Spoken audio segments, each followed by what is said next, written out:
Bismillahirrahmanirrahim. Assalamualaikum warahmatullahi wabarakatuh. Waalaikumsalam. Alhamdulillahirabbil alamin. Allahumma sholli ala sayyidina Muhammad wa ala ali sayyidina Muhammad.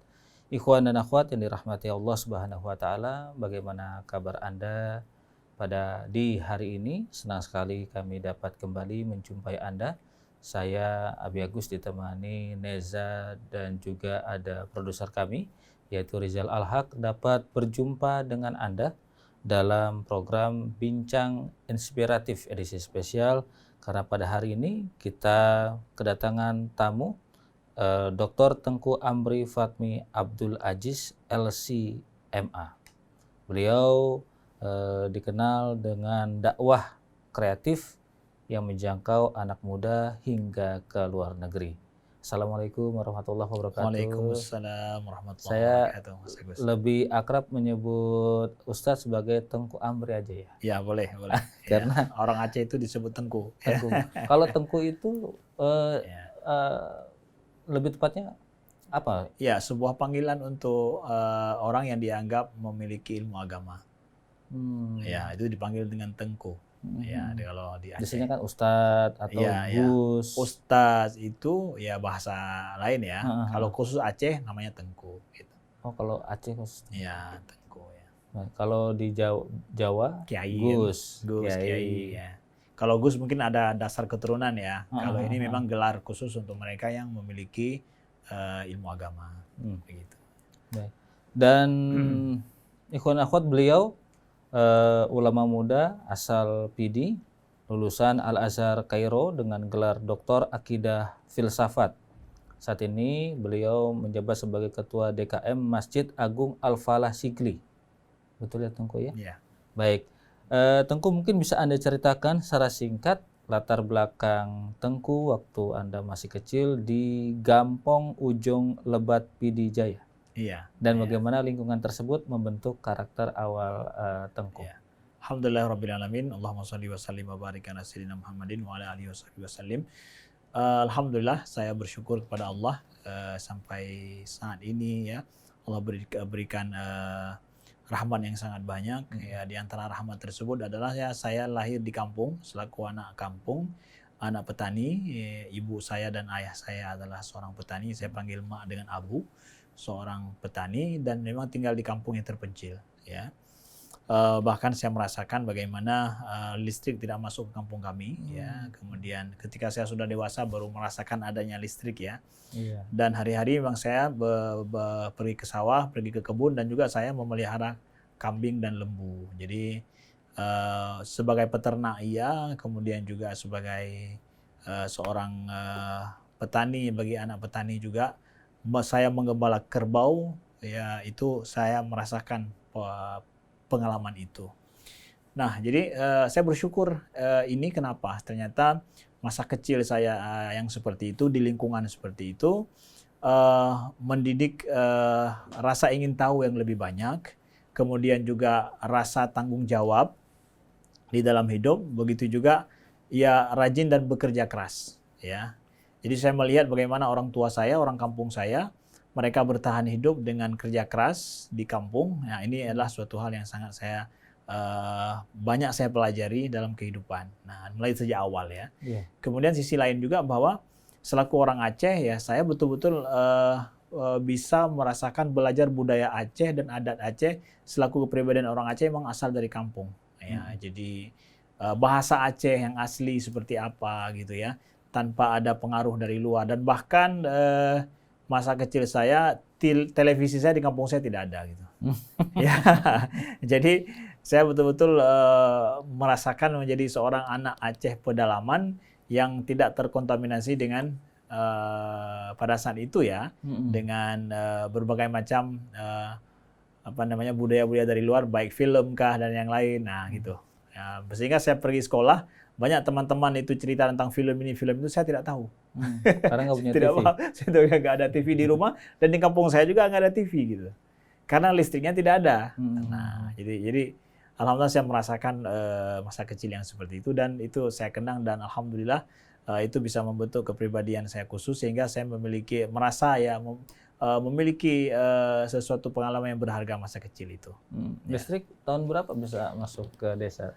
Ya, ke kampung saya, seingat saya itu ketika saya sudah SMP, kelas 3 SMP lah. Ya, baru masuk listrik. Ya, jadi masa SD saya tidak SD itu tidak merasakan dari kecil, nggak merasakan listrik ya.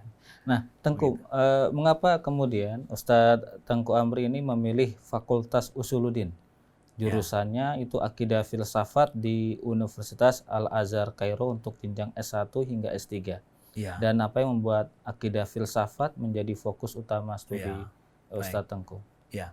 Alhamdulillah saya belajar mulai dari SD di kampung saya, kemudian madrasah sanawiyah swasta di Lungputu, yaitu di kota yang paling dekat dengan kampung saya. Setelah itu saya pergi ke Banda Aceh untuk pergi ke pondok pesantren Ruhul Islam Anak Bangsa namanya. Jadi di Ruhul Islam Anak Bangsa itu, di pesantren itulah saya mulai berkenalan dengan dunia luar.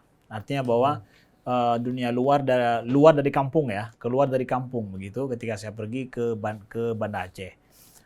Disitulah ada ustadz-ustadz yang baru pulang dari Mesir ya, yang mengajar di pesantren itu. Saya baru terbayang bahwa bisa pergi ke luar negeri ya, ada ustadz yang ngajar di tempat saya itu berasal dari luar negeri, dari Mesir gitu. Jadi semangat ingin ke luar negeri pun mulai muncul di situ. Nah, lalu selama di Ruhul Islam Anak Bangsa, saya juga mencoba untuk banyak belajar dan baca buku untuk menilai diri sendiri, kekurangan ada di mana, kecenderungan ada di mana. Sampai saya merasakan sendiri kalau saya punya kecenderungan ya mungkin lebih kepada banyak mikir gitu, lebih kepada pikiran ya. Jadi saya suka baca buku pikiran ya, walaupun saya bukan bermakna saya cerdas, tapi suka pada buku-buku pemikiran. Dan itu mungkin dilatar belakangi oleh kondisi kampung saya yang sepi ya, bekerja di kebun dan di sawah, dan itu yang membuat saya banyak termenung ya, tidak ada sesuatu yang bisa saya ajak untuk berbicara, orang kampung juga. Jadi ini membentuk perenungan tersendiri sehingga saya memilih untuk menjadi banyak membaca buku pemikiran, dan filsafat itu mungkin saya berpikir bahwa inilah yang lebih cocok dengan saya. Dan kemudian pemikiran juga yang saya pikirkan pada saat itu ya, bahwa pemikiran itu lebih mudah sih. Kenapa? Ya kita mengandalkan, semua kita kan punya akal, ya punya akal. Ya kalau seandainya seseorang itu mengetahui cara berpikir, hukum logika yang baik, maka dia akan bisa membenarkan pemikiran orang lain yang salah juga, ya dengan pemikiran. Jadi modalnya itu menurut saya lebih ringan sih, ya dengan kita yang memakai logika yang benar, bisa mengetahui pemikiran yang benar dan yang salah, dan bisa memperbaiki pemikiran orang lain, dan juga mampu mempengaruhi orang lebih banyak gitu. Maka orang banyak terpikir bahwa pemikiran itu seperti tidak penting ataupun pengaruhnya kurang. Justru sebenarnya pemikiran itu sangat mempengaruhi orang loh. Sebuah kata kita yang memiliki suatu makna yang dalam, ya, itu akan menjadi sebuah hal yang bisa mempengaruhi banyak orang. Pikiran itu, ya. Jadi pengaruh pemikiran itu sangat kuat. Maka filsafat itu saya lihat bahwa disinilah kita bisa belajar tentang bagaimana manusia ini berpikir, orang Barat berpikir, orang Timur berpikir, orang Muslim berpikir, orang non-Muslim berpikir, dan juga bisa kita melihat kebenaran dari semua latar belakangnya gitu. Dan saya tahu bahwa, dan kita semua yakin kalau Islam itu adalah agama yang benar.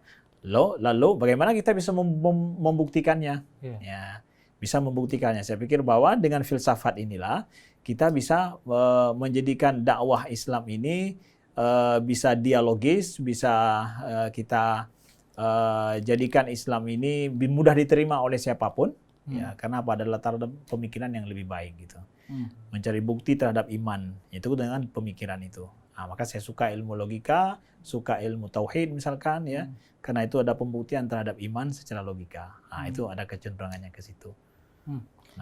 Sebagai putra Aceh yang meraih gelar Doktor Akidah Filsafat dari Al-Azhar, apa tantangan akademis terbesar yang Ustadz Tengku Amri hadapi selama di Kairo, Mesir? Ya, Pertama ya, pengalaman jadi Al-Azhar. Pertama saya di sana, tentu bukan saya sendiri, ada banyak teman-teman ataupun abang-abang liting yang sudah duluan di akidah filsafat ya. Tapi sampai masa saya masuk akidah filsafat di Al-Azhar itu tahun 2000 lebih, 2003, 2004 ya, itu masih jurusan yang ditakuti. Kenapa? Dan mahasiswanya sangat sedikit. Ya, dibandingkan dengan misalkan kalau di Usuluddin ada jurusan hadis, tafsir, dakwah ya. Karena dianggap sulit. Jadi jurusan akidah itu sulit. Kemudian materinya juga mata kuliahnya seperti tauhid, ilmu mantik gitu ya. Filsafat juga. Jadi kan belajar filsafat kan belajar pemikiran yang kadang aneh, nggak pernah kita pikirkan, nggak terbayang sama kita. Jadi jangankan untuk memikirkan, memahami yang sudah ada aja sulit gitu. Kemudian kita membaca pemikiran Plato, ya Aristoteles ya, kemudian juga Sokrat dan yang lain gitu ya. Sampai abad pertengahan ya pemikir-pemikir Islam Al-Farabi, Ibnu Sina ya, dan lain-lainnya ini kan nggak mudah gitu ya, nggak mudah bagi sebagian orang menganggap seperti itu. Akhirnya banyak yang tidak suka gitu. Tapi bagi saya merasa bahwa ini adalah sebuah tantangan ya, karena merasa bahwa ada fashion di situ atau ya ada kecenderungan lah ya untuk belajar pemikiran. Nah, saya merasa bahwa ya dengan belajar insya Allah akan Allah mudahkan. Jadi apa namanya?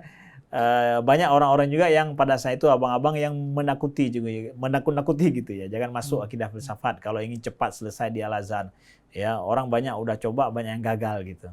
Maka selesai S1 saya memberanikan diri masuk S2. Nah, dan di S2 itulah masa-masa yang paling sulit belajar di Al-Azhar ya, karena masa saya itu belajar di S2 kalau kita ada 2 tahun untuk masa studi, ada belajar, ada mata kuliah, 2 tahun itu kita harus belajar mata kuliah, harus selesai, lulus, semua lulus baru bisa nulis dan buat buat master gitu. Ketentuannya, kalau satu ada mata kuliah yang tidak lewat, maka semuanya gugur, sistem gugur dulu. Ya, jadi bayangkan ya, kalau ada 5 mata kuliah, ada 1 mata kuliah kita gagal, maka udah semuanya itu nggak berlaku ulang dari awal. Jadi di sinilah banyak teman-teman yang jatuh, banyak teman-teman yang nggak bisa lewat di situ. Jadi banyak yang menakut-nakuti gitu. Tapi alhamdulillah rabbil alamin, dengan izin Allah dan semua dengan kehendak daripada Allah, ya kami tidak merasakan keguguran itu. Tidak gugur di ujian itu, dan alhamdulillah ada diberikan kesempatan 4 kali ujian kita setiap itu. Tapi alhamdulillah kami dengan izin Allah sekali lagi di setiap yang pertama, ujian pertama langsung Allah berikan lulus gitu. Jadi dalam 2 tahun lancar, mata kuliah selesai semua, kemudian kami buat master. Setelah itu mulai nulis. Alhamdulillah rabbil alamin. Tapi kenapa banyak orang yang dia masuk ke jurusan filsafat itu malah jadi jauh dari Tuhannya, Ustaz Tangguh? Ya, ini mungkin satu fenomena yang orang persepsikan hari ini ya. Mungkin dilihat daripada produk-produk jurusan filsafat ya di negeri kita mungkin. Saya melihat bahwa pengalaman kami pribadi ya, kami juga belajar filsafat-filsafat Barat, pemikiran-pemikiran Barat mulai abad pertengahan, kemudian abad modern, bahkan kontemporer begitu. Kita diajarkan juga. Cuma bedanya kalau di Al-Azhar itu kita diajarkan itu kita sudah punya pemahaman akidah yang kuat. Ya, kita udah tahu tuh sumber agama kita, referensi-referensi penting dalam agama kita, pemikiran-pemikiran yang benar oleh ulama-ulama kita udah paham tuh, kita udah tahu, kita punya basic itu. Filsafat ini kita pelajari bukan untuk merusak keyakinan, bukan untuk sesuatu mencari yang baru yang kita belum punya. Enggak, kita udah punya loh. Kita punya akidah, punya keyakinan, dan keyakinan kita itu dibangun dengan rasio yang logis, dengan dalil-dalil yang logis gitu, bukan sesuatu yang nggak logis. Maka akidah ataupun filsafat yang kita belajar setelah itu adalah belajar untuk melihat di mana kekurangan pemikiran-pemikiran ini. Kekurangannya ada di mana? Kesalahannya ada di mana gitu. Karena ketika kita membandingkan dengan pemikiran Islam misalkan, dengan akidah Islam, ya jauh beda memang. Kita semakin yakin dengan akidah kita gitu. Nah, kita dapatkan ini. Mungkin sebahagian teman-teman yang belajar filsafat, mereka sama sekali belum punya keyakinan akidah Islamnya yang kokoh dengan bukti-bukti dalil yang kuat dan juga tidak langsung bersumber dari pemahaman agama yang baik daripada guru-guru mereka yang mengajarkan itu. Langsung mereka belajar filsafat yang yang mereka diajarkan filsafat barat misalkan lebih dalam, sedangkan pemikiran Islam mereka tidak kuat di situ. Makanya akhirnya mereka benci terhadap agama atau jauh daripada agama, bahkan balik menyerang agama gitu. Karena filsafat barat, kalau kita belajar pemikir-pemikir barat kan mereka tidak menjadikan agama dan akidah mereka sebagai dasar berpikir, enggak. Bahkan mereka filsafat itu mereka jadikan sebagai pengganti daripada agama mereka, yang merupakan hasil pemikiran manusiawi belaka gitu. Yang akhirnya setiap filosof yang datang kan saling membantah satu sama lain. Ya, pemikirannya saling membantah, dan itu hal yang wajar dalam ilmu filsafat. Kalau datang setiap filosof saling membantah satu sama lain.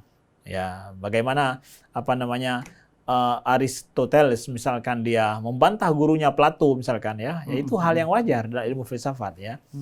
Maka kalau seandainya orang nggak punya keyakinan akidah yang baik, maka akhirnya dia berfilsafat dengan membantah agamanya dan akhirnya dia melucuti agamanya gitu. Itu aneh gitu. Menjadi liberal. Menjadi liberal dan yang lain sekuler dan yang lainnya misalkan. Bahkan bisa jadi ateis. Padahal filsafat dengan agama itu beda. Ya. Filsafat dengan agama itu beda. Ada di sana pemikiran agama yang kita di sini punya banyak kreasi di situ, dan ada di sana ajaran agama yang udah konstan diajarkan, dan itu adalah sesuatu hal yang sangat logis. Ya, begitu. Yang itu tidak bisa dibantah gitu. Ya, begitu. Baik. Saya dulu waktu kuliah, Tangku, itu pernah dapat pertanyaan begini. Bisakah Tuhan membuat sebuah batu yang begitu besar sehingga ia tidak dapat mengangkatnya? Jika Tuhan bisa membuat itu, berarti Tuhan tidak maha besar. Atau sebaliknya, jika ternyata batu itu tidak bisa diangkat, berarti batu itu lebih maha besar daripada Tuhan itu sendiri. Ini gimana Tungku jawabnya? Nah, ini pertanyaan ini itu saya dapatkan pada mahasiswa yang saya ajarkan di Kairo. Oh gitu. Jadi saya merasa aneh kalau seandainya ini kok sudah merakyat sekali bentuk sebuah pertanyaan bodoh ini gitu. Ini menjebak ya? Pertanyaan bodoh pertanyaan bodoh itu bukan menjebak. Jebakan bagi orang, maaf ya, dalam tanda kutip bodoh. Dia coba lihat yang pertama. Bisakah Tuhan menciptakan batu yang tidak sanggup untuk diangkat? Diangkatnya. Ya, menciptakan batu yang nggak sanggup untuk diangkat. Gitu. Sekarang kalian tahu nggak? Kita tahu nggak tuh bahwa konsep Tuhan itu apa sih? Konsep pencipta itu apa dulu? Karena udah pakai nih, Tuhan pencipta kan? Tuhan dan pencipta nih. Kalau begitu, cara berpikirnya adalah kita harus deskripsi dulu atau kita perjelas dulu Tuhan pencipta. Tuhan itu dalam konsep orang yang dalam konsep kita atau dalam konsep ilmu pikiran yang benar itu adalah mesti maha kuasa dan kuasanya itu sempurna. Tidak mungkin ada kurangnya. Itu Tuhan. Kalau ada kurangnya, bukan Tuhan.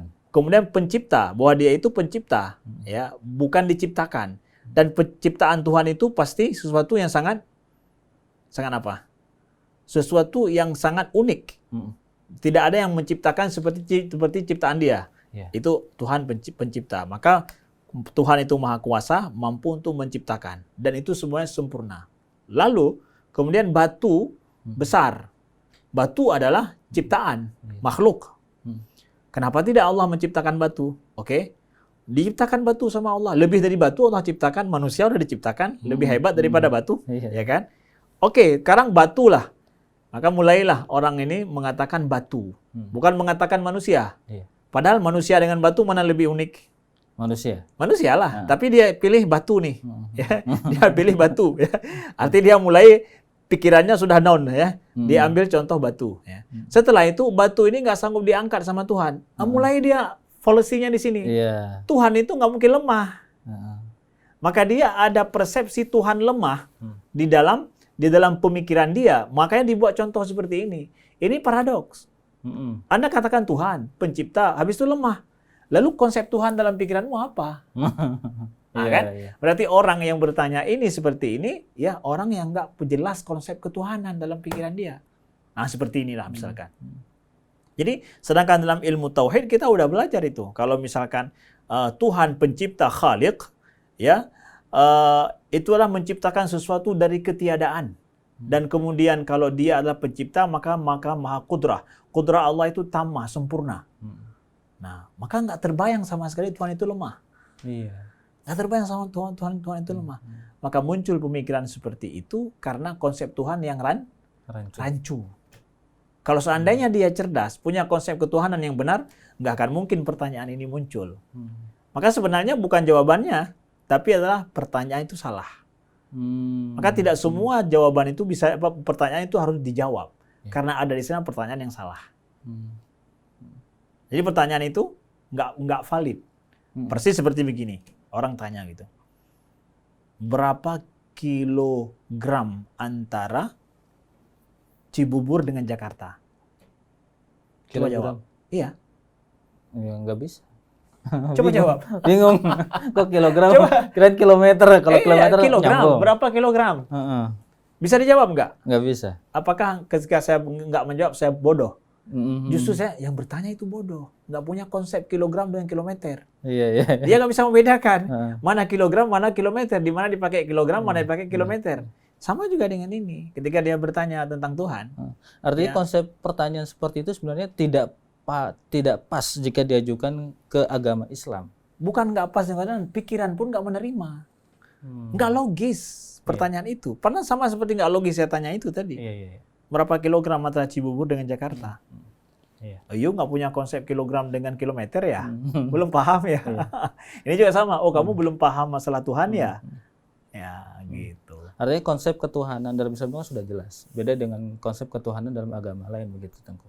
Jelas. Ya, kita punya konsep tersendiri yang sangat logis sekali. Artinya pertanyaan itu adalah untuk meruntuhkan konsep ketuhanan yang sehingga membuat orang lain itu menjadi ateis.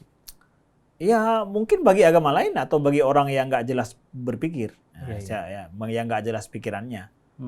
Nah, ya itu mungkin berlaku pertanyaan seperti itu. Padahal sebenarnya sebelum meruntuhkan agama atau membuat orang ragu tentang agama, logikanya udah nggak benar. Jadi itu ternyata sudah ada di Al-Azhar juga ada ya? Nggak, itu saya dapat dari mahasiswa Indonesia yang datang ke sana. Ketika saya bimbing mata kuliah tauhid, saya membimbing mata kuliah tauhid anak-anak di sana. Jadi mereka ada buat pertanyaan seperti itu. Saya heran gitu. Itu sama. Ya? Ketika ada yang nanya ke saya begitu waktu saya kuliah, Tengku. Kok sampai ke sana? Ya. Saya bilang kok bisa sebodoh itu pertanyaannya. Ya banyak nggak ada pertanyaan yang lebih cerdas lagi gitu. Iya betul. Maaf ya kata-kata bodoh yang saya sampaikan tadi itu ya. Itu maksudnya itu tidak sesuai logikanya maksudnya. Betul. Ya. Karena memang ketika orang masuk ke dunia filsafat, memang akidah itu harus kuat terlebih dahulu. Saya yakini itu, Tengku. Betul. Ya, dia harus ada landasan pemikiran dulu. Kalau dia tidak kuat, maka bisa rontok itu semua. Ya, bukan rontok. Memang dia nggak punya apa-apa, apanya yang mau rontok gitu. Harus punya landasan akidah dulu gitu. Betul. Akidahnya yang kuat juga. Nah, itu yang saya tekankan artinya. Betul. Jika ada teman-teman atau pendengar yang ingin memasuki dunia filsafat, iman, Islam itu harus lebih kuat terlebih dahulu untuk kesana. Karena pertentangannya sangat-sangat besar sekali. Ya. Bisa jadi liberal, bahkan bisa jadi ateis itu yang tadi. Ya. Bahkan bukan cuma ateis, nggak jelas setelah itu. Gila bahkan. Iya tuh. Banyak filosof-filosof yang gila seperti Friedrich Nietzsche kan gila. Walaupun pemikirannya hebat ya. Nietzsche. Karena apa? Nietzsche ya. Artinya kan gila akhirnya. Iya. Gila akhirnya. Ya karena apa? Karena dia nggak ada dasar berpikir. Dia masuk dalam pemikir yang seorang filosof yang dekonstruksi kan. Artinya bahwa dia meruntuhkan segala sesuatu sehingga dia tidak percaya kepada segala bentuk pemikiran yang sifatnya statis. Ya, tidak ada dasar. Ya, jadi akhirnya gila dia sendiri gila. Iya. Nah, Tengku, Ustadz Tengku mengambil judul disertasi adalah kritik ulama Al-Azhar terhadap filsafat materialisme abad 20. Iya. Mengapa kemudian topik ini relevan dengan kondisi umat Islam saat ini, khususnya di Indonesia atau di Aceh? Ya, saya mengambil saya tertarik dengan filsafat dan juga mengkaji khusus filsafat materialisme. Filsafat materialisme ataupun Maddiyah ya, itu adalah filsafat yang sangat related abad 20 dan juga abad modern sebenarnya, dari abad 20 dan juga sampai hari ini gitu. Yeah. Jadi kita hidup di mana pemikiran barat dan juga peradaban barat itu dibangun atas dasar filsafat materialisme. Bahkan liberalisme, sekularisme dan juga apa aja namanya yang lain sampai hari ini itu induknya itu kembali kepada materialisme.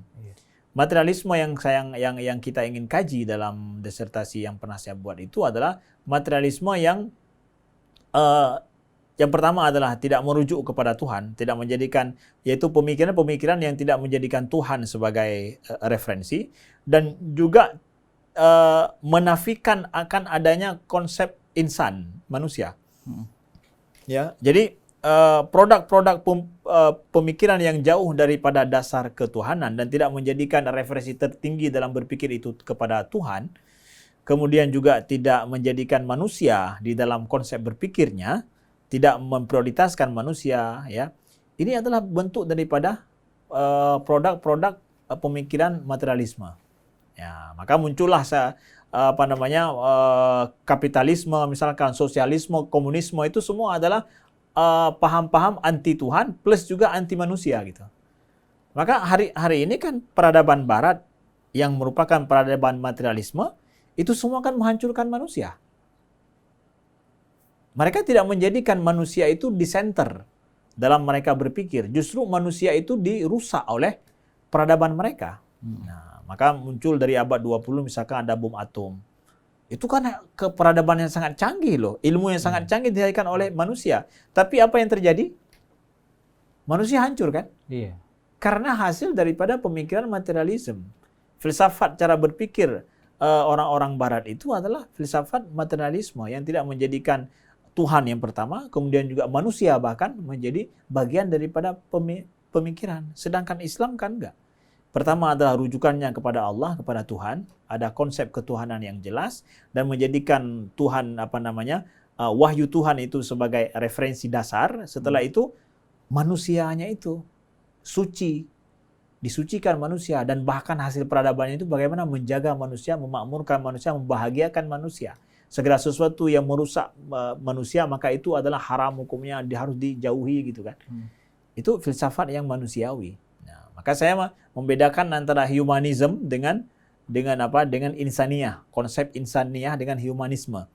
Konsep humanisme itu adalah konsep manusia barat, yaitu konsep manusia yang tanpa Tuhan. Sedangkan kalau insaniyah itu adalah konsep manusia yang konsep Islamnya yang manusia merujuk kepada Tuhan.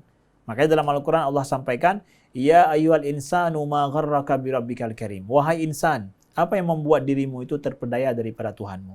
Jadi insan itu ada hubungannya dengan Tuhan di dalam Islam. Sedangkan humanisme itu manusia, tapi manusia yang nggak terhubung dengan Tuhan. Yeah. Maka kita membedakan, jangan mudah kita mengambil bahwa ini kan pemikiran humanisme. Pak, pemikiran humanisme itu pemikiran manusia barat, yang manusianya itu nggak ada hubungan dengan Tuhan. Ya, tapi kalau dalam Islam manusia itu terhubung dengan Tuhan, nggak bisa dipisah gitu. Nah, begitulah hasilnya konsep pemikiran Islam dengan pemikiran filsafat Barat. Makanya psikologi dalam Islam dan psikologi dalam Barat juga berbeda. Beda. Itu mereka memperbaiki manusia dengan uji coba yang nggak ada hubungan dengan Tuhan. Bahkan mereka seperti Freud misalkan membuat persepsi teori-teori yang justru manusia itu adalah merupakan korban daripada nafsu seksualnya, ada insting seksualnya, ya, kemudian dan yang lainnya. Justru dia mulai dari situ gitu. Dijadikan nafsu seksual itu atau insting seksual itu yang bisa mengontrol manusia. Contoh misalnya, sedangkan dalam Islam kan nggak demikian. Yang akhirnya filsafat ini kemudian melahirkan banyak teori, baik itu teori ekonomi, betul Tengku ya? Teori-teori yang lain. Dasar pemikiran filsafat manusia itu kemudian menghasilkan berbagai macam teori dalam keilmuan. Nah, makanya ada kan filsafat sains itu adalah sains-sains itu dilahirkan daripada dasar pemikiran filsafat awal gitu. Iya. Makanya kita nggak bisa membenci pelajaran filsafat loh. Iya. Filsafat itu yang membentuk paradigma manusia. Hmm. Orang membuat sebuah penelitian itu juga didasarkan pada sebuah paradigma. Ya, sebuah paradigma. Contoh, saya katakan. Ada penelitian sains ilmuwan dari Amerika dengan ilmuwan dari Jepang. Membuat penelitian, mereka meneliti tentang kera gitu. Iya. Kera ya. Ilmuwan Jepang ya, meneliti kera, itu mereka kelompokkan kera kepada keluarga, bentuk keluarganya, ada kingdomnya nih, keluarga ini, keluarga itu kelompokkan. Sedangkan ilmuwan dari Amerika, mereka kelompokkan sesuai dengan besar kecilnya batok kepalanya. Jadi kera itu dikelompokkan dengan batok kepalanya gitu. Itu yang diukur, beratnya batok kepalanya. Sedangkan orang Jepang enggak, diukur dengan ini dimasukkan pada keluarga ini, keluarga itu. Dipilah-pilah yang seperti itu. Kok bisa berbeda cara saintis ini bekerja? Karena paradigma budaya mereka yang membentuk. Budaya Jepang itu budaya keluarga kan? Iya. Ya, budaya keluarga, dan itu menjadi landasan pemikiran mereka, dan itu dibawa ketika mereka menjadi seorang meneliti Seorang ilmuwan. Seorang ilmuwan dalam meneliti sebuah penelitian. Orang Amerika ya orang yang melihat sesuatu dengan ukuran materi gitu. Materi. Berat, kemudian ukuran gitu ya. Beratnya berapa gitu. Itu kan ukuran materi gitu. Mereka tidak punya keluarga. Keluarga itu nggak menjadi itu dalam kehidupan mereka. Tapi lebih kepada apa? Angka, lebih kepada berat gitu ya. Nah, itu kan paradigma hidup. Nah, begitu. Jadi kalau ada orang bilang, filsafat itu haram dan yang lain. Kamu belum belajar filsafat. Coba belajar filsafat dulu ya. Dan filsafat itu bukan untuk menyesatkan orang. Justru dengan filsafat kita bisa membaca paradigma orang, siapa aja yang berpikir, kita paham ke arah pemikirannya seperti apa. Dan kalau ada yang salah dalam pemikiran, kita bisa jawab. Iya. Nah, maka alhamdulillah siapa aja yang belajar filsafat dengan benar, dia nggak takut dengan macam-macam pemikiran orang. Aneh-aneh gitu. Dia bisa tahu asal-usulnya. Asal-usulnya dia bisa tahu. Ya, akhirnya filsafat itu juga melahirkan ideologi ya. Kapitalisme dan komunisme. Ideologi Sosialis macam-macam. komunis. Dan ideologi dan pemikiran itu nggak bisa dijawab kecuali dengan pemikiran. Nanti kita akan bahas lagi setelah jeda, Tengku. Ikhwan dan akhwat yang dirahmati Allah Subhanahu wa taala, kami akan jeda masih dalam program Bincang Inspiratif edisi spesial. Tetaplah bersama kami.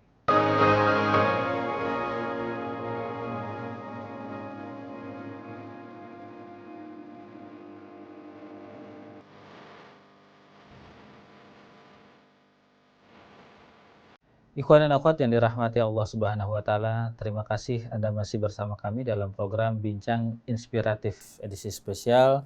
Di hari ini kami menghadirkan Ustadz Tengku Amri atau Dr. Tengku Amri Fatmi Abdul Aziz LC.MA, lahir di Gampong Ujong Lebat, pedalaman Kecamatan Bandar Baru, Kabupaten Pidijaya, Aceh, 21 Oktober tahun 82. Beliau menempuh pendidikan di Mesir dan dikenal atas perjuangannya dalam menuntut ilmu di sana dan meraih gelar sarjana, LC, magister, MA, dan doktor. Baik, Tengku, tadi kita terakhir tentang masalah pemikiran. Tadi saya sudah menyinggung di awal itu adalah bahwa filsafat kemudian banyak melahirkan teori-teori, baik itu teori ekonomi, kemudian teori pemikiran seperti yang paling atas adalah ideologi, baik itu kemudian kapitalisme, sosialisme yang melahirkan komunisme. Nah, ini bagaimana pendapat Tengku tentang hal ini?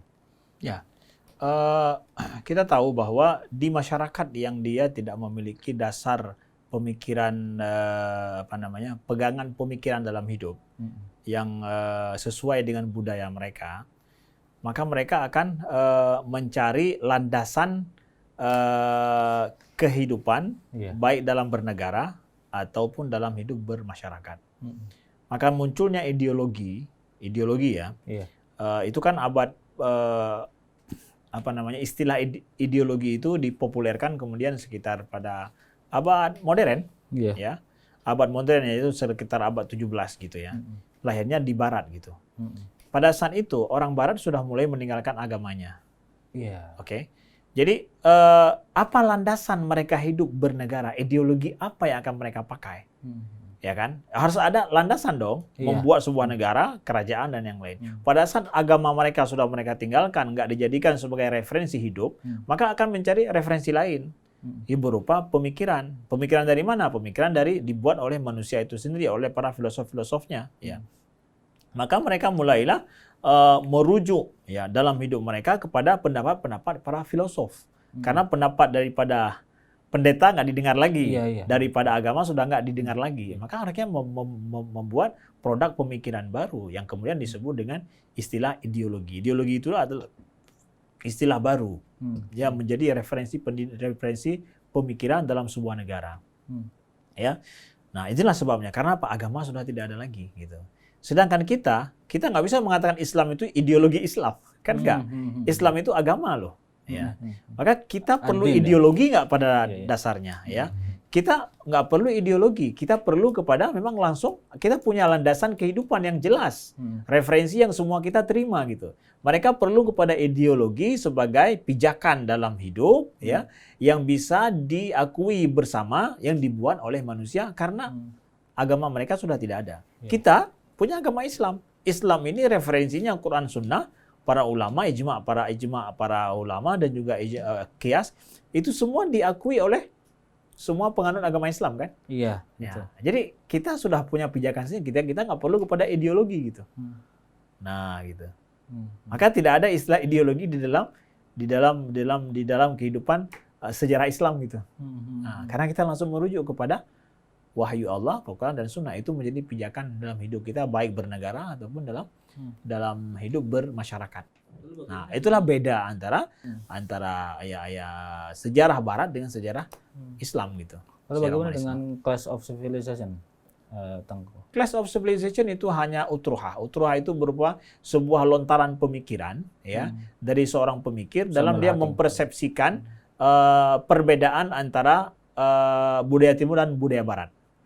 Samuel Huntington yang dia membuat teori Clash of Civilization ini kan paradigma Barat juga yang mereka melihat adanya perbedaan cara berpikir orang Barat, produk budaya orang Barat dengan cara berpikir orang Timur, produk budaya orang Timur itu nampak beda. Ketika beda apa yang terjadi? Terjadi menurut dia berbentur. Kalau menurut kita nggak berbentur, tapi lita'arafu. Saling mengenal. Saling mengenal. Perbedaan ini saling mengenal kan? Kita punya paradigma yang berbeda. Ajaran kita mengatakan bahwa syu'uba wa qabaila itu lita'arafu. Sedangkan mereka enggak taqatalu gitu. Untuk saling clash gitu ya, saling memusnahkan satu sama lain. Nah, ini paradigma Barat loh. Yang dibangun daripada dasar pemikiran filsafat mereka bahwa kehidupan itu hanya untuk yang kuat. Maka yang Darwinisme itu kan muncul dengan menegaskan kehidupan itu hanya bagi yang kuat. Yang sedangkan yang kuat itu akan mati, akan hancur, binasa. Itulah muncul film Tom and Jerry misalkan. Ya, selalu clash satu sama lain, nggak pernah damai. Kalau damai berarti habis filmnya, ya. Tapi kalau terus clash maka terus hidup. Itu paradigma Barat loh. Ya. Kenapa nggak dikatakan jangan clash dong, harmoni dong? Iya. Ya. Makanya banyak perang di mana-mana ya, Tengku ya? Iya, banyak perang di mana-mana. Kita nggak mau terima itu pemikiran itu. Maka sebenarnya sekarang saatnya muslim-muslim, para ulama-ulama muslim, pemikir-pemikir muslim untuk memberikan teori-teori yang sesuai dengan filsafat kita sendiri, dengan dasar pemikiran kita sendiri. Perkenalkan kepada dunia bahwa ternyata hasil produk budaya Barat ini dan pemikiran Barat ini telah banyak menghancurkan kehidupan manusia hari ini dan membuat tidak damai dunia gitu. Yuk kita orang-orang muslim yang punya dasar pemikiran wahyu Allah, ayo lontarkan pemikiran-pemikiran yang sesuai dengan pijakan kita sendiri. Nah, Tengku sebagai ulama di mana antum berdakwah hingga ke Eropa, baik itu ke Jerman, Denmark dan juga Amerika Serikat. Apa perbedaan mendasar dalam menyampaikan materi dakwah kepada diaspora muslim di sana dibandingkan dengan di Aceh? Ya. Alhamdulillah kami pergi diundang ke Eropa, ke beberapa negara sejak kami masih menempuh S3 ya di Al-Azhar. Nah, Jadi ada tantangan ya. Dan ini undangan ke sana menjadi sebenarnya saya lebih banyak belajar sih ya. Saya banyak belajar melihat bagaimana tantangan kehidupan orang Muslim di Eropa, begitu juga di Amerika dan juga di Kanada. Kami sambilan juga banyak belajar. Nah, yang kita dapatkan bahwa saudara-saudara kita yang tinggal di sana kan sebagai minoritas ya, di negara yang minoritas. Nah, masalah mereka di sana beda dengan masalah yang kita hadapi di sini. Kita di sini mayoritas dan kita hidup dalam sebuah budaya yang lebih kurang Islam itu membentuk budaya ini. Sedangkan mereka hidup di budaya yang sekuler, ya, bahwa budaya di sana di mana-mana nggak sesuai dengan banyak nggak sesuai dengan Islam. Di mana pun ada juga yang sesuai dengan Islam. Banyak tapi yang kelihatan nggak sesuai dengan Islam. Nah, tantangan kita dalam berdakwah di sana adalah bagaimana kita menekankan dan juga menjadikan saudara-saudara kita yang beriman di sana itu bangga dengan identitas keislaman mereka. Itu yang paling penting. Khususnya bagi anak-anak. Bagi anak-anak ya. Bagaimana mereka bangga menjadi seorang Muslim. Dan mereka punya alasan why I am Muslim.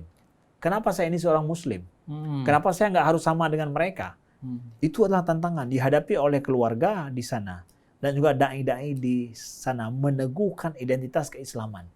Di tengah kehidupan yang seperti itu. Nah, ini tantangan dakwahnya. Maka dakwah di sana harus sifatnya dialogis, diskusi, keterbukaan. Jadi kita ada dialog, keterbukaan. Jadi mereka mesti menanyakan hal-hal yang menurut mereka ini perlu mereka tanyakan.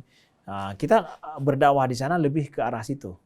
Nah, sedangkan di kita ini, di tempat kita mungkin secara budaya ini identitas kita sudah terbentuk. Nah, tinggal kita mempertegas ataupun membuat orang lebih bersemangat dengan menjalankan Islamnya.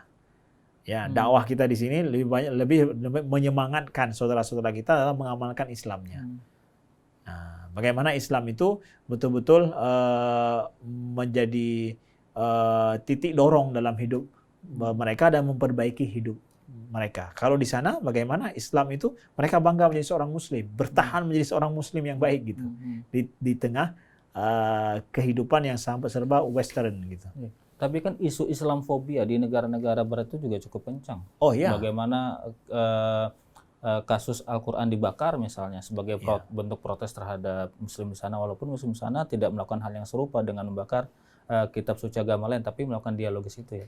Betul ya. Jadi melakukan dialog, dan Islamofobia itu adalah lebih kepada langkah politik ataupun ya isu politis nih sebenarnya. Ya, lebih ke politis ya. Ya, lebih ke politis. Jadi mereka takut terhadap Islam ya. Berkembangnya Islam. Berkembangnya Islam lebih kepada politis kita katakan ya.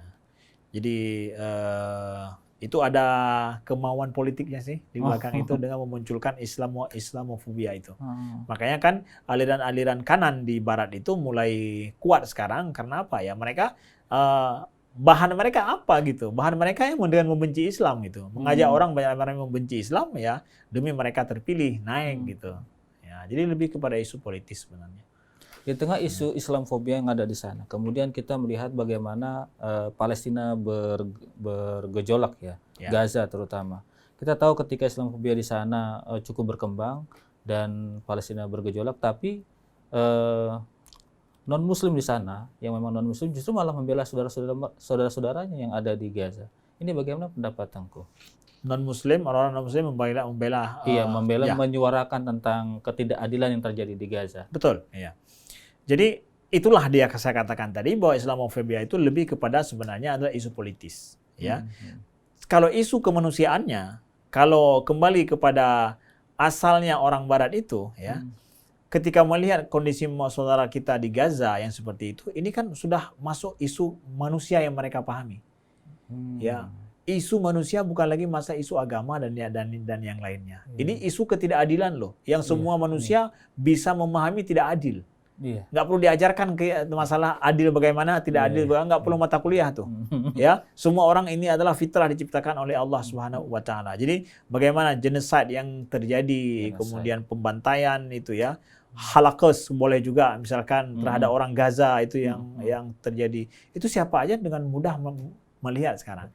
Makanya ketika saya di Calgary di Kanada, setiap hari Minggu saya ikutan serta untuk berdemo, ya demonstrasi ya. Hari Minggu yang ikut demo itu macam-macam orangnya, ya. Orang ateis kah, orang macam-macam gitu ya. Ya bukan orang yang beragama, ya orang non Muslim, kemudian ateis, nah siapa gitu ya. Pakaiannya macam-macam, tapi semua menyuarakan free Palestine gitu ya.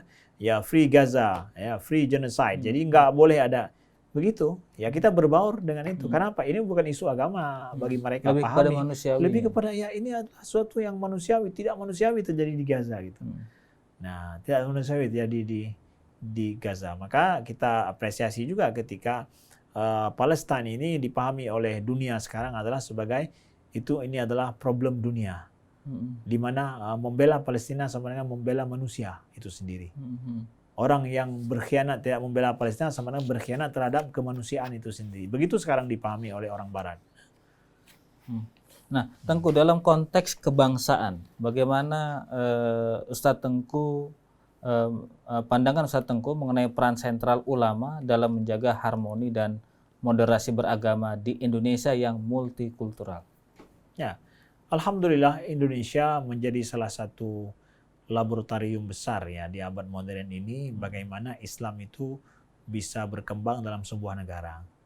Dan Indonesia ini menjadi the big Islamic country in the world ya. Jadi kita pergi keluar menjadi bangga kalau seandainya kita adalah Muslim yang negara yang Muslim terbanyak di dunia ya. Kita tidak tahu 20-50 tahun yang akan datang apakah masih kita atau mungkin sudah negara lain ya.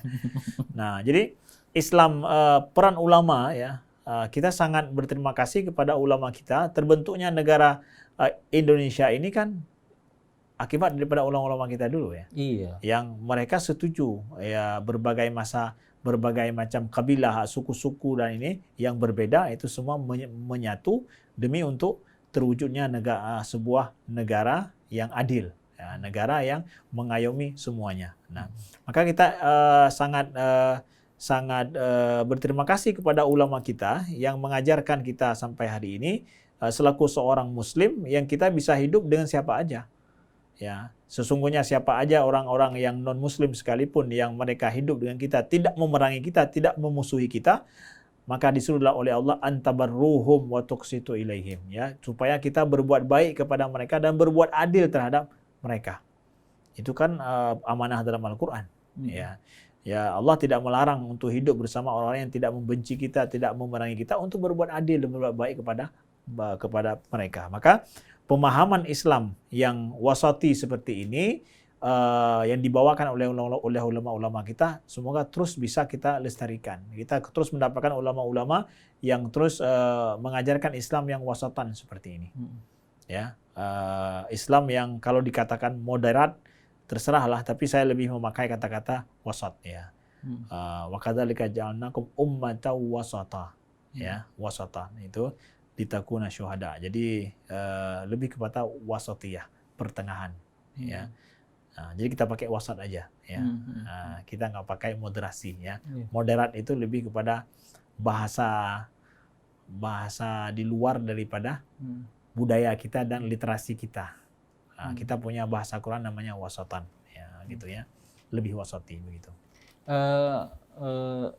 Ustadz Tengku, bagaimana Ustadz Tengku bisa mendekatkan dakwah dengan gaya Ustadz Tengku ke anak-anak muda? Misalnya kita tahu kan bahwa Gen Z ini orangnya rada-rada kritis nih Ustadz Tengku, dan dia sendiri tidak bisa melihat gaya dakwah itu hanya teori.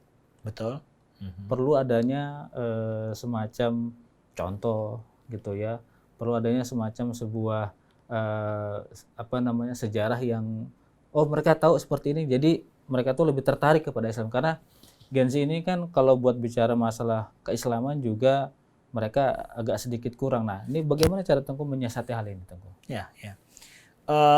Alhamdulillah saya berpikir bahwa kita perlu dalam masalah dakwah ya. Kita perlu para mujtahid dakwah ya. Saya katakan mujtahid dalam tanda kutip ya. Orang-orang yang mampu berkreasi membawa dakwah Islami sesuai dengan masa, sesuai dengan lingkungan yang dihadapi, ya, sesuai dengan orang-orang yang membutuhkan Islam ini.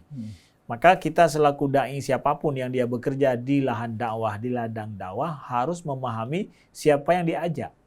Ya, sekarang kalau Gen Z katanya lebih berbeda dengan gen milenial dan yang lain, maka sekarang kita harus paham dulu kebutuhan orang-orang Gen Z ini apa sih, ya. Masalah yang mereka hadapi apa sih? Lalu ketika kita paham masalah mereka, kebutuhan mereka apa, lalu kemudian Islam ini kita tawarkan sebagai solusi hidup mereka dengan cara yang mereka mudah untuk memahaminya. Nah, maka mereka ingin dipahami dulu loh sebelum kita memahamkan. Pahami mereka, lihat kebutuhannya. Sehingga ketika kita tawarkan Islam sebagai solusi bagi hidup mereka, mereka mendapatkan Islam ini related dalam hidup mereka. Ya. Kita tidak mau berteori sehingga mereka melihat bahwa jauh panggang daripada api gitu. Iya. Ya, jadi ini udah terbakar, panggangnya udah masih di mana gitu. Dia udah terbakar gitu. Nah, jadi hidup mereka seperti ini, sedangkan Islam, narasi keislaman yang kita bawa dalam dakwah kita itu nggak ada hubungan dengan hidup mereka. Nah, inilah sebenarnya di sini kreativitas dakwah itu perlu kita bentuk. Nah, di anak muda, khususnya di anak muda ya. Ini usaha berdakwah anak muda itu adalah berdakwah untuk masa depan. Iya. Maaf cakap ya, sedangkan untuk yang bukan anak muda hanya untuk pertahankan iman aja Nura. Ini disirami aja imannya supaya husnul khatimah gitu ya. Amin. Tapi kalau anak muda nih, Iya. ya kita sedang berjibaku untuk Islam di masa yang akan datang. Iya. Maka upaya berdakwah di kalangan anak muda ini upaya harus lebih besar. Harus lebih banyak, harus lebih menguras energi, harus lebih kuat kita berdakwah di sana dan harus lebih kreatif. Harus lebih cerdas. Iya.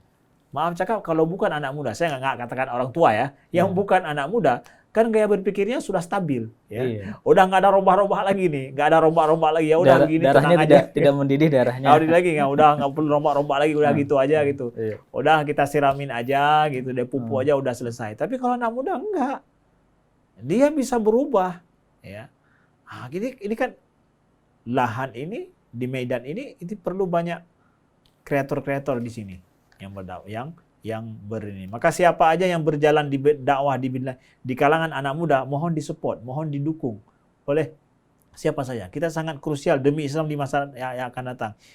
Berhasil kita berdakwah untuk anak muda pada tahun ini, dalam masa ini, maka 40 tahun, 50 tahun Islam ke depan kita akan aman. Islam ke depan akan aman. Karena apa? Inilah mereka nantinya. Iya. Menyongsong Indonesia Emas 2045. Menyongsong Indonesia Emas, ya. Tapi ada tantangan tersendiri, Ustaz Tengku. Saya melihat begini, ketika anak muda mulai fokus kepada agama, kadang-kadang sekarang saya dulu pramuda, dan sekarang masih muda kok. Sekarang masih muda. Tidak sedikit yang kemudian ketika mereka fokus malah dicap sebagai radikalisme, ekstremisme. Bahkan menurut BNPT sendiri, kemarin ada beritanya itu disebutkan ratusan siswa terpapar terorisme secara online. Nah, ini bagaimana tuh? Kita sebagai pendakwah ingin anak muda itu mereka punya jiwa untuk itu. Tapi jangan sampai, karena banyak orang yang akhirnya memanfaatkan semangat anak muda itu, semangat keberagaman itu, yang kemudian secara tidak sadar anak muda ini tergiring pada terorisme itu sendiri, ekstremisme itu sendiri, radikalisme itu sendiri. Ya, terserah pada istilah terorisme, radikalisme, dan ekstremisme ya, yang dipakai, yang perlu kepada teori, kepada definisi. Yeah. Ya, jadi kalau bicara secara pemikiran kita harus mendefinisikan itu semua dulu sebelum melabelkan kepada orang. Ya. Tapi terserah, tanpa kita masuk kepada mendefinisikan itu, semangat anak muda untuk belajar agama itu satu hal yang bagus. Buat narasi keagamaan di kalangan anak muda sekarang muncul loh, bagus. Nah, sekarang tugas kita untuk menyediakan akses yang mudah bagi mereka terhadap pemahaman agama yang benar, yang baik.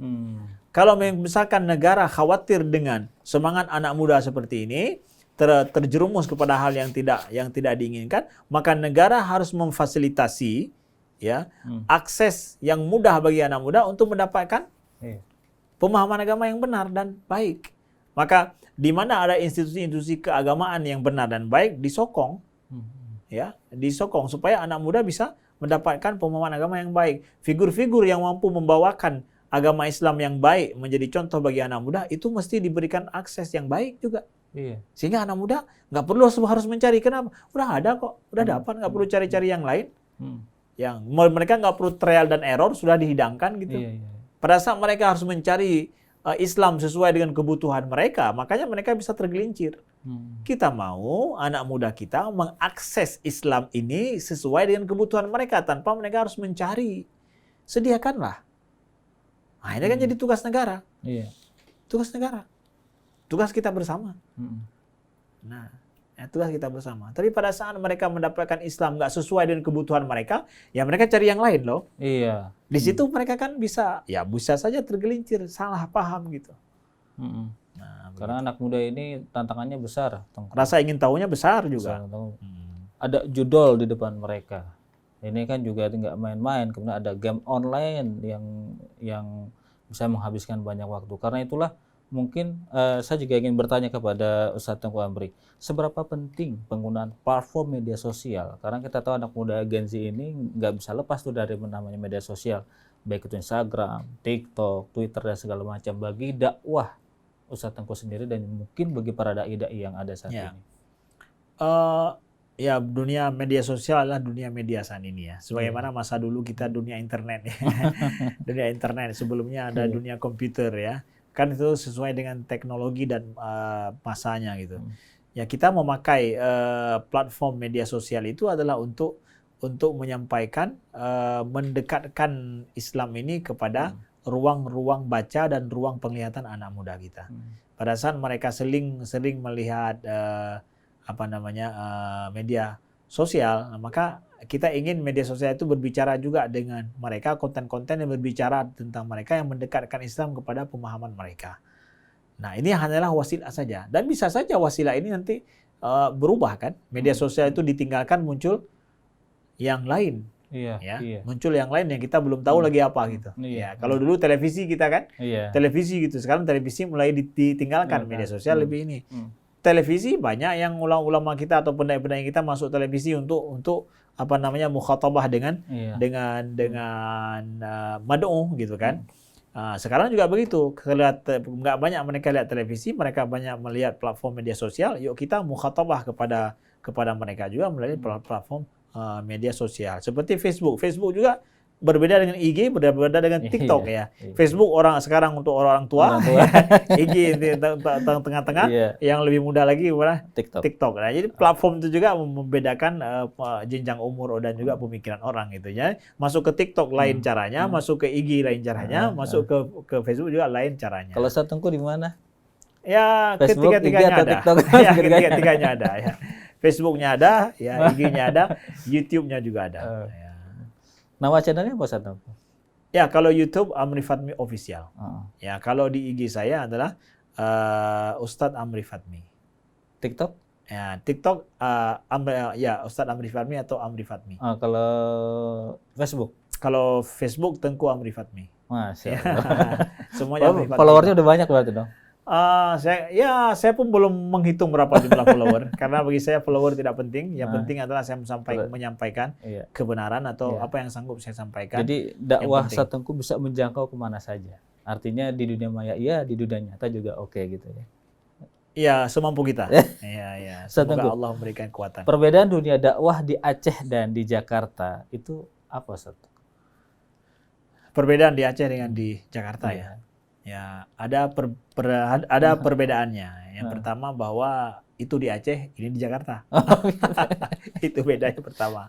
Kemudian Aceh kita punya nuansa syariatnya itu memang ada dalam pikiran dan juga ada terlihat di dalam alam nyata, walaupun nggak 100% ya.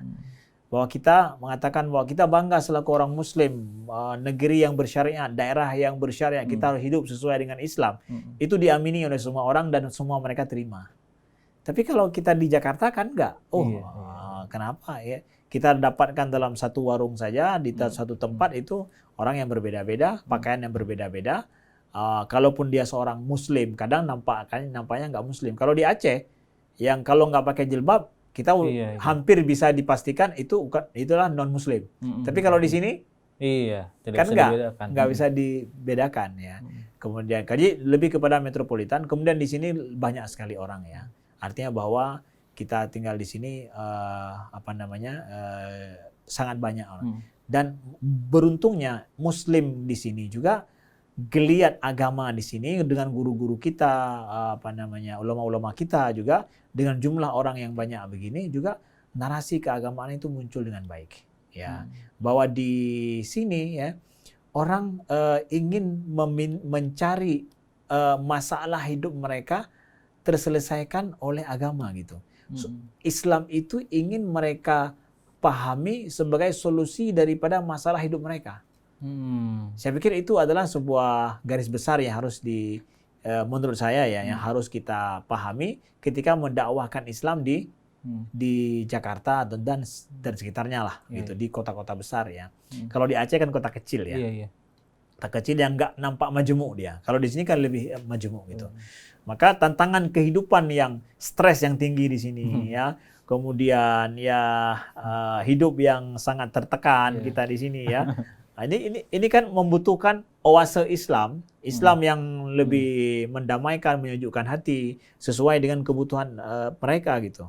Nah, jadi berbeda dengan di Aceh. Aceh stresnya mungkin nggak begitu tinggi ya. Kemudian sifatnya lebih sama gitu kondisi karena kebudayaan juga sama gitu.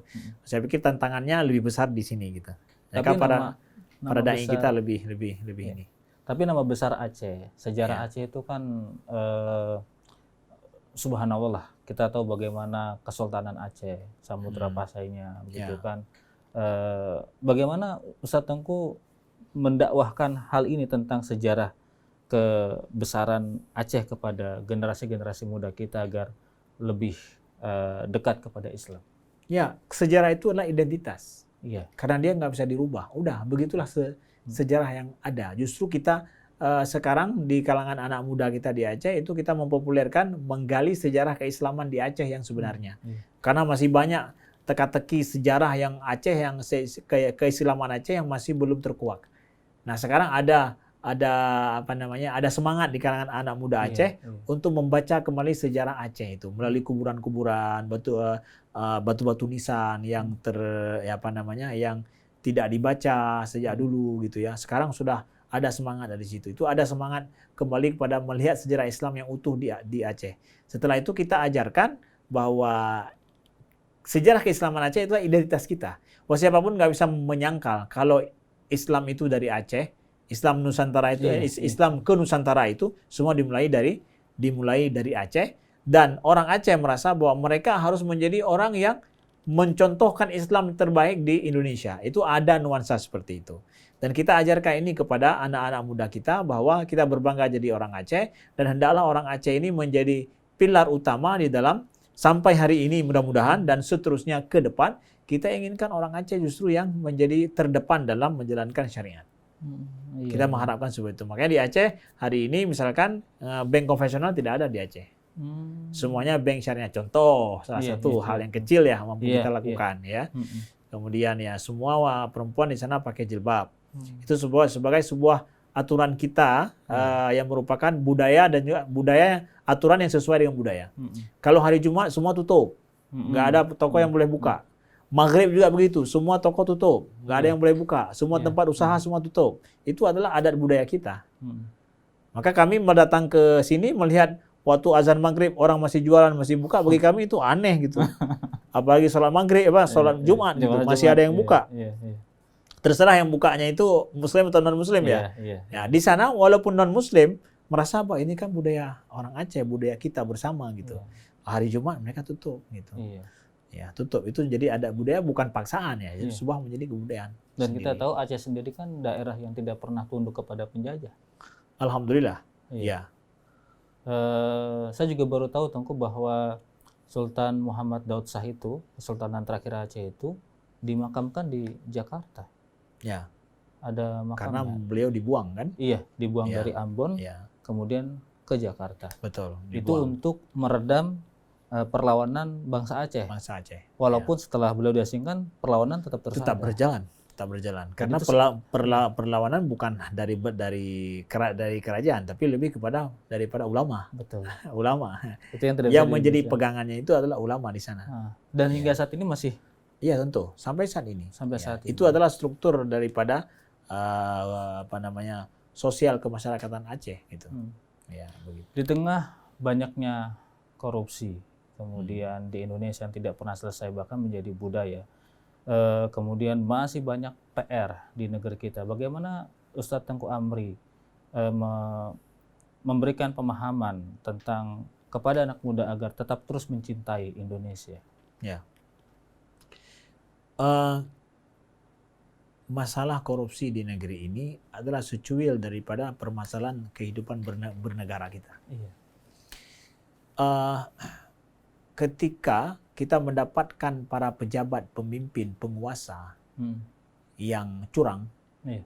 itu adalah bagian daripada cerminan problem etika di masyarakat kita, problem akhlak di masyarakat kita. Itu mereka yang di atas itu yang berkuasa, mereka di atas itu yang hari ini menjadi pemimpin, yang kemudian pemimpin mengkhianati dengan korupsi dan yang lainnya, itu cerminan daripada problem akhlak di masyarakat. Iya. Masalah etika dan akhlak kita yang lemah di masyarakat, ada masalah di situ. Nah, maka di sini harus menjadi pelajaran, bukan cuma pemimpin itu hanya yang menjadi triggernya saja, untuk kita pahami bahwa ada masalah dengan etika dan akhlak di dalam generasi kita, di dalam masyarakat kita. Maka seorang dai, kita selaku dai dan juga selaku para ulama, tokoh juga harus menjadikan problem akhlak mental juga ini harus menjadi hal yang paling utama dipikirkan, dan dakwah Islam ini pendekatan kepada dakwah yang memperbaiki mental, memperbaiki akhlak, ini harus menjadi prioritas kita. Prioritas kita ke depan dan juga kepada generasi yang akan datang. Kepada teman-teman muda, generasi muda yang kalian merasakan ini, jangan hilang kepercayaan kalian terhadap negara. Saya ingin katakan begitu. Tapi justru kalian harus menjadi pengganti daripada mereka-mereka yang koruptor itu. Bagaimana kalian mempersiapkan diri? Kita merasakan bagaimana koruptor itu belum terselesaikan. Jangan ketika kalian menjadi pejabat negara, balik menjadi koruptor itu. Nah, itu kalian pecundang gitu. Kalian, sekarang persiapkan diri kalian baik-baik untuk menggantikan para koruptor-koruptor itu menjadi orang-orang yang amanah di dalam menjabat di pemerintahan. Maka saya respect dan senang sekali teman-teman yang baru masuk di pemerintahan, jangan ikuti gaya kerja atau rezim di institusi kalian, katanya udah ada emang sudah begininya. Kalian jangan mau seperti itu. Ubah gaya kalian dengan gaya yang lebih baik. Ya, biarlah mereka ikut kalian. Kalian yang mudah-mudahan ikut orang tua-tua yang sudah gaya berpikir tua ya. Yang sudah tidak relevan dalam kehidupan yang lebih berakhlak dalam kita bernegara. Masya Allah, Tengku. Terima kasih banyak Tengku atas pencerahannya. Kita sudah berada di penghujung acara, Tengku. Alhamdulillah. Sebagai penutup, kesimpulan apa yang bisa kita petik dalam dialog bincang inspiratif ini, Tengku? Ya, mungkin pesan dari saya kepada para pendengar semuanya di Indonesia dan juga di luar negeri mungkin yang mengikuti ini, bahwa dakwah itu perlu kepada orang-orang yang berjibaku dan berjihad di dalamnya. Dakwah itu bukan hanya sekedar kita bicara di mimbar ataupun bicara di depan, ya. Bahwa dakwah itu adalah segala aktivitas yang kita lakukan untuk menjadikan Islam itu dekat dengan manusia, dekat dengan siapapun, ya, dan menjadikan Islam itu menjadi solusi bagi kehidupan. Ya. Upaya dan aktivitas itu yang kita lakukan itu adalah seorang dai. Baik dia yang tampak atau tidak tampak, main di depan atau main di belakang. Satu. Yang kedua, aktivitas mendekatkan Islam kepada anak muda, ya, ini adalah harus lebih kita pikirkan dan usaha harus lebih besar kita lakukan. Energi harus lebih besar kita kerahkan. Karena kalau saat kita perhatikan anak muda kita hari ini berhasil, maka 10, 20, 30 tahun, 40 tahun yang akan datang kita akan aman. ya. Tapi kalau kita tidak mau melakukan seperti itu, energi kita tidak banyak kita kerahkan untuk itu, maka ancaman ke depan akan berbahaya. Kita hari ini bangga menjadi seorang umat Islam terbesar Iya. di dunia dalam sebuah negara. Itu hasil perjuangan daripada orang-orang sebelum kita. Iya. Bagaimana kita bisa menjamin akan terus seperti ini di masa yang akan datang? Ini sekarang akan kita tentukan dari usaha dakwah kita dalam hal ini. Nah, maka kita perlu support pendidikan, tempat-tempat pendidikan Islam yang baik, ya, segala aktivitas atas nama Islam yang dibangun, baik rumah sakit, kemudian juga LSM yang bekerja untuk demi Islam, ya, dan yang lainnya. Begitu juga media sosial, begitu juga dengan seperti radio seperti ini yang menyebarkan Islam 24 jam gitu ya, yang lebih dekat dengan masyarakat, itu perlu pada support, ya, begitu ya. Mudah-mudahan Allah memakai kita untuk kebaikan agamanya. Amin. Ya, amin ya rabbal alamin. Ya, sekian, terima kasih. Baik, terima kasih banyak Tangko, jazakallah khair. Alhamdulillah, ikhwan dan akhwat pendengar Asil yang dirahmati Allah, kita telah bersama-sama mendengarkan penjelasan yang sangat berharga dari guru kita, Dr. Tengku Amri Fatmi Abdul Aziz LC MA. Semoga pembahasan kita pada hari ini menjadi penguat iman, penambah ilmu, serta pendorong bagi kita untuk semakin dekat kepada Allah dalam setiap langkah dan keputusan hidup. Terima kasih kami sampaikan kepada narasumber kita, guru kita, Dr. Tengku Amri Fatmi Abdul Aziz LCMA, serta para pendengar yang telah berpartisipasi. Sampai bertemu di bincang inspiratif Rasil berikutnya. Kami yang bertugas, saya Abi Agus ditemani Neza, mohon pamit undur diri. Wassalamualaikum warahmatullahi wabarakatuh.